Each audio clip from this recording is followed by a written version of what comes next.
সাবেক প্রধানমন্ত্রী ও BNP chairperson Begum Khaleda জিয়ার মৃত্যুতে শোক বইতে সই করেছেন পাকিস্তান, চীন, ভারতসহ বিভিন্ন দেশের রাষ্ট্রদূত ও হাইকমিশনার।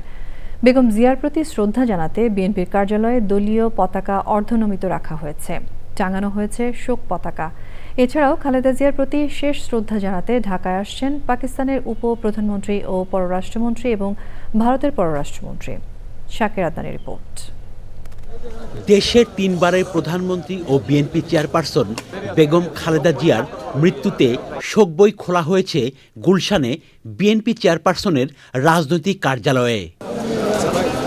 মঙ্গলবার বিকেল ৩টায় শোক বই খোলার পরপরই শোক বইতে সই করতে আসেন পাকিস্তান, চীন, ভারত, নেদারল্যান্ড, ওমান, স্পেন, কাতার, দক্ষিণ কোরিয়া, নেপাল, ভুটান এবং ডেনমার্ক সহ বিভিন্ন দেশের রাষ্ট্রদূত ও হাইকমিশনার। বেগম খালেদা জিয়ার প্রতি গভীর শ্রদ্ধা ও শোক জানান কূটনীতিকরা। শোক বইতে সই করার সময়সূচি মঙ্গলবার বেলা ৩টা থেকে রাত ৯টা, ৩১শে ডিসেম্বর বিকেল ৪টা থেকে রাত ৯টা এবং নতুন বছরের ১লা জানুয়ারি সকাল ১০টা থেকে সন্ধ্যা ৬টা পর্যন্ত। শাকের আদনান, চ্যানেল আই, ঢাকা।